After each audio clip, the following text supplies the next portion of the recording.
It's really nice to chat with you here because we're talking about your book, The Constant Outsider, Memoirs of a South Boston Mechanic, Tom Cirignano. And you were telling me that one of the things that's happened, and again, this is an independently published book, and it's really a labor of love, but one of the things that's happened is people have said to you, it's gotten them to open up to their kids and tell their own story. Yeah, I've got people can send me emails at constantoutsider@AOL.com and let me know what they thought of the book. But I have gotten some reports from people from college-age kids saying, thanks so much for writing that book. My dad opened up to me and told me things about his past that he never would have told me otherwise. Well, how has it changed your life as a parent, let's say, because you got a great kid here.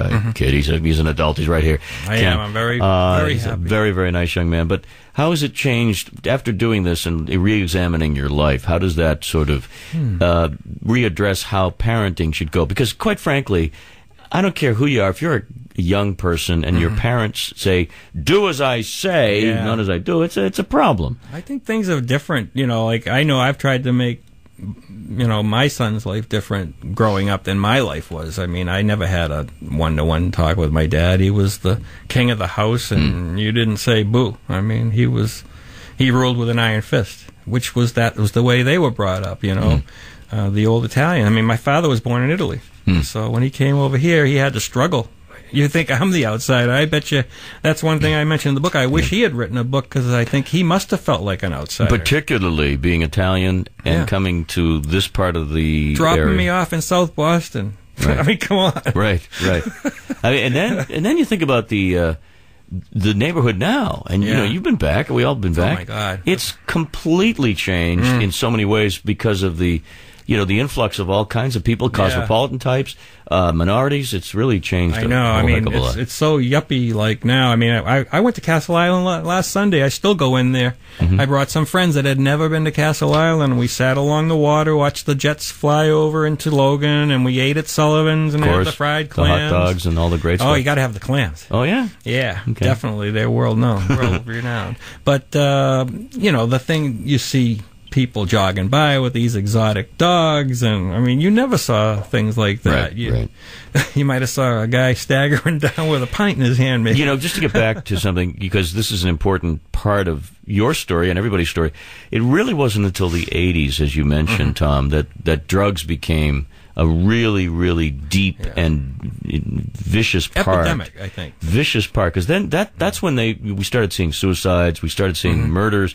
Families were destroyed. And let's face it, you can tie a lot of it back to the mob, and as much of that legendary Robin Hood thing was going on, it was killing people. It was. And it was turning friends against friends. Right. I mean, I knew friends that actually shot each other and probably don't even remember doing it over cocaine and things like that. Yeah, it's interesting with all the stuff that you had to contend with growing up, tough, fighting your way through, being an honest guy in a tough neighborhood, and also dealing with, getting into some trouble in Braintree and all that. You end up running for office yourself. Yeah. Now, that's, again, a part of the story. Everyone's got a story. Yeah. You became a school committeeman, right? Yeah, I moved to Lakeville, and there were, my son was going to be in the school system there, and I knew that there were some problems not problem, but any school system can be improved. And there was nobody running for this post. So I figured, I kept reading the paper. Finally, I decided somebody has to care, so I ran. And as soon as I put my name in, somebody else put their name in. So then I had somebody running against me. He dropped out before the election.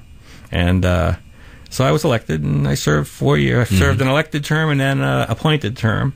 And then I've gone on to do other committees in town, too. Right now I'm on the Cable Advisory Committee for Lakeville. One of the things that impressed me, of course, is the fact that when you start working at 8 years old, 9 years old, amazing. in your daddy's business, that instills, you can't help it, that instills that sense of responsibility. You got to be there to open up or punch out or whatever. I mean, that's the kind of thing that people... I started there, on Saturdays during the school year, and during the summer, I was pretty much, I'll be honest, I was forced to go in there. But, even at 12 or 14 years old, I had 2 jobs after school, working at the Rexall drugstore in the afternoon, and then... The furniture store? Working at the furniture store in the afternoon and the drugstore in the evening.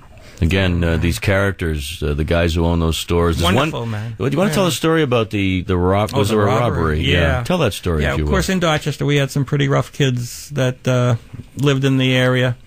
I was offered a job by this nice gentleman named Bernie Cohen. He owned the Rexall drugstore, working from, I think, 6 to 9 p.m. And I was in the, I think, 8th grade, first year of high school, probably. And today you wouldn't even be able to work in a drugstore at that age. No. But, you know, he entrusted me. I was a soda fountain worker, soda jerk, they call it. Mm-hmm. And this gang of kids that I knew, one of them came in the front door. They were older kids. They were high school age. And they I don't know if they were drunk or whatever, but they started to rob the store of all the merchandise. And then they eventually came around the back until I yelled out one of the kids' names, you know. Then they knew I knew who they were. And the druggist was out in the back room. Anyway, they left short of taking the cash register, thank goodness. But they took a lot of junk food and snacks and things like that. Potato chip racks and some other personal items off of the shelves and things like that. And they just left. And they were having a hell of a time. Well, I knew where they hung out at the railroad tracks under the footbridge on Norfolk Street. And it wasn't a place you'd want to go there in the dark and confront these guys. But I did it because I was threatened by the druggist, thinking that he thought that I knew these kids and that if I didn't get all these items back, I was going to lose my job when Bernie came back to close up shop. So it was a foolish thing to do. You went down there. I went down there, and I think that's a pretty interesting part of the book.